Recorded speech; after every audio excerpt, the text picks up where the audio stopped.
مساكم الله بالخير جميعا من مسجد الدولة الكبير، أكبر وأجمل المساجد في الكويت.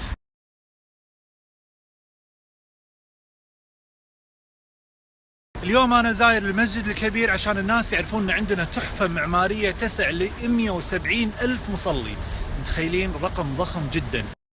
قصة بناء هالمسجد، الشيخ جابر الله يرحمه بعد ما حكم بسنتين تحديدا سنة 79 ارتأى أنه يبني معلم من المعالم الوجدانية في الكويت، فأمر بناء المسجد وتم الانتهاء من بناءه سنة 86، يعني تقريبا 7 سنوات، لكن اللهم بارك، يعني تحفة معمارية رهيبة. شارك في بناء المسجد أكثر من 50 مهندس معماري، يعتبر في ذاك الوقت أكبر تجمع هندسي لمعمار في الكويت. شوفوا اللي وراي، هذه ساحة المسجد. هذه الساحة طبعا ما شاء الله تفول عن بكرة أبيها في المناسبات الدينية الكبيرة مثل رمضان.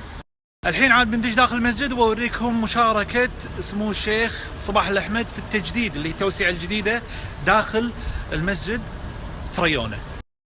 بسم الله والصلاة والسلام على سيدنا محمد. اللهم افتح لي أبواب رحمتك. شوف اللهم بارك، اللهم بارك.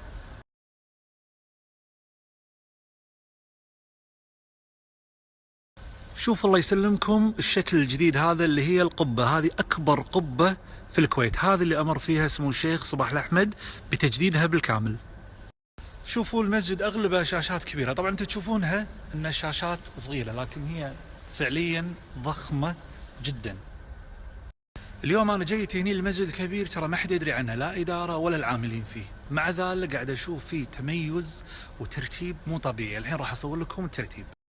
شوفوا طريقة الترتيب، ولا شيء يزيد عن الثاني بنص سنتيمتر، كل شيء مرتب بالملي. اللهم بارك. وشوفوا هني اللهم بارك، شوفوا الخطوط هذه اللي موجودة، ترى هذه من سنة 79 حتى هذه اللحظة ما تم ترميمها. شوفوا اللهم بارك كيف الجمال ما زال موجود مثل ما هو. المتابعين القدامى، مو القدامى، حلي اللي قبل شهر ونص يذكرون رحلتي الأندلسيات، المسجد الكبير ماخذ طابع الأندلسي بالملي. هني شوفوا اللهم بارك مصاحف السطرة الأولى، شوفوا كل شيء مرتب، ما في شيء زايد عن الثاني، ما في شيء طالع بشكل نشاز، كل شيء مترتب عدل. المسجد فيه 7 محاريب، عندكم هني 3 محاريب قدامي، وفي المحراب الرئيسي، وفي 3 على اليسار. الاهتمام بموضوع المحاريب والتنسيق مهم جدا.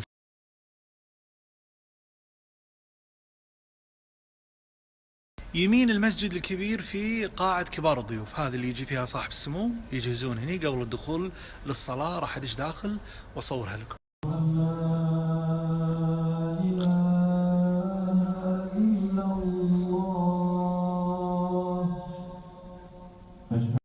قاعة كبار الضيوف داخل المسجد الكبير كلها نقوشات أندلسية بالإيد. شوفوا الروعة، اللهم بارك، إبداع. وأيضا من ضمن الخدمات داخل المسجد الكبير خدمة الفتوى الهاتفية، لهم رقم تليفون، وإذا أنت موجود هنا في المصلى ممكن تدش وتستفتيهم وتمشي.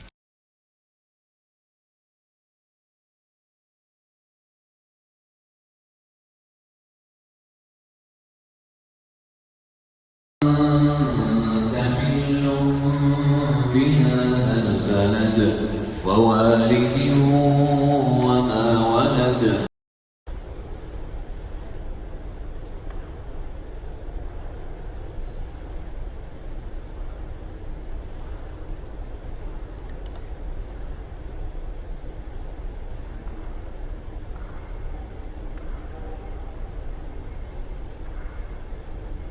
صلينا وافلحنا، عسى الله يسعدكم دنيا واخره، قولوا آمين. المسجد الكبير فيه 21 باب، البيبان كلها صناعة هندية من الصاج الهندي، والصناعة طبعا كانت داخل الهند. عندكم الباب مثل ما انتم شايفينه، وعندكم طوق الباب لفوق. اللهم بارك. شوفوا اللهم بارك، هذه راس القبة فوق، اوكي، راس القبة مكتوب جميع اسماء الله الحسنى، كلها مخطوطة خط. وبعد ما نخلص من راس القبة يكون طبعا دار ما دار القبة آيات قرآنية. في شغلة هني من تخصصي، طبعا أنا حاب أقول هالشيء، اللون الأزرق، اختيار اللون الأزرق في المسجد، اللون الأزرق في علم النفس هي بيئة جاذبة.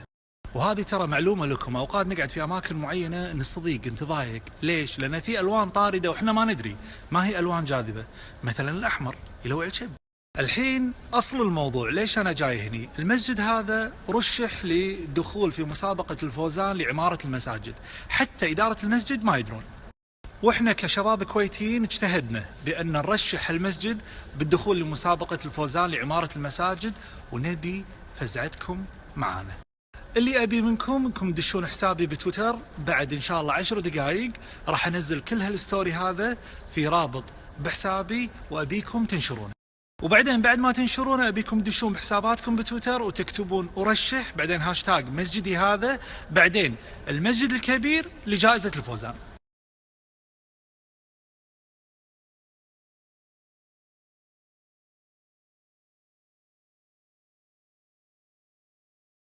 الحين يا جماعة شوفوا الصور الجاية اللي هي 4-5 سنابات الجاية، هي شرح عام لطريقة الجائزة، وعسى الله يوفقنا ويوفقكم.